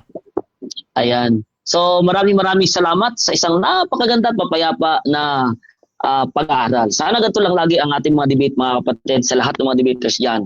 No? Hayaan natin ang mga tao na nanonood, nakikinig ang magbalanse. Okay, punta tayo sa ating pong final conclusion. So, dito po sa banal na kasulatan, no, talagang doon din tayo pupunta sa Elohim at sa kahulugan, bakit singular. Nakikita ko na meron lang kami pagkakaiba pagdating na sa conclusion. Kami po naniniwala na merong Ama at ang Ama lamang na si Yahweh ay siya lamang ang nag-iisang tunay na Diyos. Yun po ang pananampalataya na ating tinatayuan na ito po ay ipinahayag na mula pa man sa unang panahon, mula pa man sa Genesis 1:1, meron na pong singular Elohim. Makita niyo po, plural in form pero singular in meaning. O ito po ipapaliwanag natin. Bakit po ba nagiging plural in form ang Elohim? Sabi po dito ni Paul Sumner, no, isa po itong skala. The im, sa tunog ng Elohim, the im ending denotes a plural masculine noun. Kaya pala mga kapatid, ang im o yung Elohim ay nagiging plural. Ang tawag po niya dyan ay grammatically plural. Dahilan po doon sa im sa dulo. Pero hindi nangangahulugan na ito ay plural in person. Bagkus ang sabi dito, most of the time, however, when the noun is used for the true God, it has singular masculine verb. Okay, so ibig sabihin, pag pinag-usapan natin ay true God, the God of Israel, always singular po ang Elohim. Dahil lang sa naging plural lang siya, dahil lang sa grammatical structure niya. Grammatical structure niya mga kapatid. Sarado lang natin konti. Naingay aso. At hindi dahilan sa paniniwala na siya ay plural. No? Okay. So tuloy pa natin. Meron po dito na ipakita ko sa inyo sa Exodus 15 verse 11, kagaya nabanggit natin kanina. Dito po ay ginamit ang L na sabi nga ito yung singular ng Elohim. So balit sa Exodus 15 verse 11, dito po ay meron po siyang plural, grammatically plural sa kanyang konteksto. Ano sabi dito? Who is like unto thee, O Lord, among the gods. Yun pong gods na ginamit dito, pag sinasalin po ng plural ang God, ang L, sa English with S, among the gods. Pagka kinuha niyo po ito, ang 15:11 ng Exodus, L po ang ginamit. Singular form po siya, grammatically singular, pero dito po ay naging plural in meaning po siya. Among the gods. Ayan. So, plural po naging plural in meaning po siya dito, bagamat singular ang kanyang grammar. Ito po, pangalawa, L singular referring to the one true God. Ginamit din po yung L na singular to the one true God. Yung kanina kasi, yung plural form ng L o plural translation, ito po ay referring to false gods. So ito po yung prinsipyo. Sa biblical principle mga kapatid, once na ang iyong Diyos na kinilala ay plural in person, automatically, yan po ay pagan God. Yan po ay Diyos ng mga pagano, ng mga heathens. Kaya po sinasalin po yan automatic in a plural form sa English. Gods, yan, automatic. Pero pagka tumutukoy po sa tunay na Diyos, ay automatic po yan. Kahit sasalin sa Tagalog, kahit sasalin sa English, ay singular God po ang pagkakasalin dyan. Kagaya nito, na the same, no, L, ginamit sa Genesis 14 verse 18, and Melchizedek, king of Salem, brought forth bread and wine, and he was the priest of the Most High God. The Most High God. Yung God dito, Hebrews 4, tinatawag na sa strong concordance, ng code niya po ay H410, L, singular po to. Pero ano po ginamit dito? Singular meaning din kasi sa Diyos. Pero sa taas, sa 15 verse 11, L din, singular, pero naging plural in meaning. Kahit sa translation, gods ang translation. Bakit? Kasi po, kapag po more than one person na Diyos, hindi na po tunay na Diyos yan. Yan po ay Diyos na ng... Okay. So, ganyan din po sa Genesis 17:1, ang Diyos ni Abraham ay isang persona lamang. So, kailan po nag-start ang paniniwala mga kapatid na ang Diyos ay may tatlong persona? Yan po ay nagsimula lamang sa Nicene Creed. At ang doktrina po yan ay doktrinang sentro ng Roman Catholic Church. Dahil sa kanila pong first tenet yan, makikita nyo po yan sa kanilang CCC. Okay, so dyan nagtatapos mga kapatid ang ating debate between PAM and Baptist. So before natin i-end yung ating live, syempre gusto ko muna kayo magpasalamat sa ating audience. Unahin natin si Pastor Jeff. Pastor.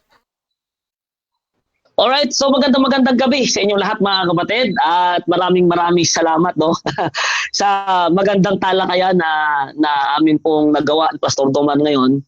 Hindi kagaya nung unang sagupa namin. Medyo siguro ay ano pa lang nun, mainit-init. Pero ito ang nais natin mga kapatid sa lahat naman ng pagtatalakayan na ganito lamang ang gawin natin. Dahil alam ko po na kagaya na nabanggit niya sa conclusion niya kanina, isa lang naman ang layunin niya.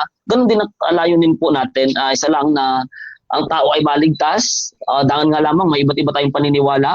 So kayo na po ang magbalanse kung alin ang talagang tamang paliwanag, tamang pagkakilala sa Diyos. So para sa akin po, ako po yung naniniwala na mahal tayong lahat ng Diyos. Ano po? Tayong lahat ay minamahal ng Diyos. At gusto ko din batiin yung lahat po ng mga nanonood. Maging one God believer ka man, maging Trinitarian ka, o ano man ang paniniwala mo. Hindi pa po huli ang lahat, mag-aral lang po tayo para pare-pareho tayo na magkaisa sa pagkaalam talaga ng katotohanan. Dahil isa lang po ang layunin natin lahat, ang kaligtasan. Nais po natin lahat na mapunta sa langit at makamtan po yung pangako ng nag-iisang tunay na Diyos natin. So muli, Pastor Domar, maraming salamat sa iyo sa very informative na yung pagkakasalaysay. Napakaganda naman ang hanay mo at may mga natutunan din naman ako sa iyo, sa iyong mga hanay. Bagamat meron tayong pagkaiba pa rin sa mga interpretation, ganun pa man ay God bless sa iyo, sa iyong pamilya, sa lahat ng iyong pinangungunahan kapatid. Hopefully magkita tayo sa personal. Yan ang aking laging nais kapag mababait naman at magandang kausap ang nakakadebate natin. Nais ko na makausap kayo sa personal sa ganitong paraan na mas mahaba-haba ang ating oras para mas detalyado po natin na matalakay. So siyempre Bro Rasha, ang nag-iisang pangbansang moderator ng bayan ng Pilipinas, si Bro Rasha, maraming salamat sa iyo. Sa lahat ng nanonood, sa taga Church of God, Revival of All Nations, sa lahat ng mga taga Samar, mga kapastoran dyan, both sa panig ni Pastor Domar at sa panig po namin, sa inyong lahat, Luzon, Visayas at Mindanao at sa buong mundo. Magandang gabi. Good night po and God bless. Dito din tayo, Pastor Domar. Yan, una sa lahat ay nagpapasalamat ako sa Diyos sa isang maganda, maayos at malinaw talakayan.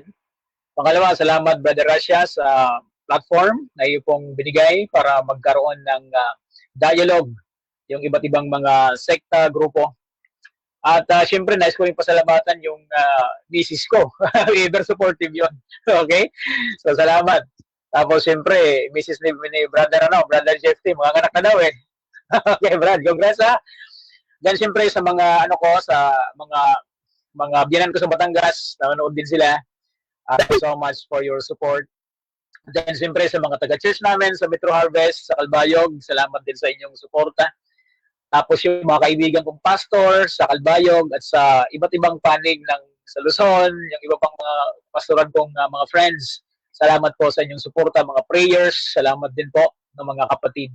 At siyempre, nagpapasalamat tayo higit sa lahat ay sa Panginoon Diyos na nagbigay sa atin ng salita ng Diyos para malalim na talakayin, malalim na aralin, na bagaman may pagkakaiba ng paliwanagan, ay pumupunta pa rin tayo doon sa sinasabi ng 1 Peter, di ba? Chapter 3, 15 to 16, na kung may paliwanagan, dapat ay may respeto, may paggalang, sapagkat para yung mga taong minsan ay naninira sa atin, mapahiya sila. Pero higit sa lahat, ay magpaliwanagan tayo ng may pag-ibig. Sabi pa nga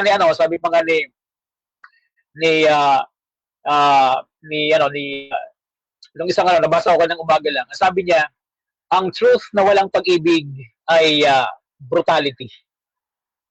Pero ang pag-ibig naman na walang truth, mga kapatid, ay hypocrisy. So, kailangan magsama yung dalawa. Kung may katotohanan ka, dapat may pag-ibig din ng mga kapatid. So hopefully, hindi ito yung pangalawa sa debate natin, brother. At natutuwa ko na naging maayos yung debate natin kasi talagang I pray for this, na maging maayos yung paliwanagan para makinabang yung mga listeners natin. Makinabang yung mga taong nasa magkabilang panig ng mga kapatid. So thank you so much, Brother Russia. Maraming salamat sa iyo. Glory to God. Russia TV gusto din magpasalamat sa lahat ng sumusuporta at laging naniniwala pa din sa atin. At kung gusto niyo sumali sa ganitong gawin, pwede kayo mag-PM sa akin or maghamon man sa dalawang ito. Nandyan si Pastor Jeffy at Pastor Domar, mga kapatid. At please subscribe yung ating YouTube channel, Russia TV. Paki-follow yung dalawang ito. Paki-follow na din ako. Maraming salamat. This is Admin Russia ng Russia TV and we're out.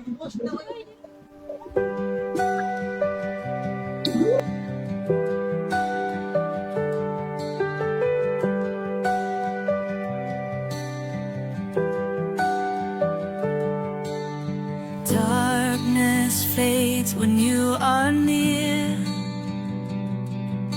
Your light breaks through our deepest fear.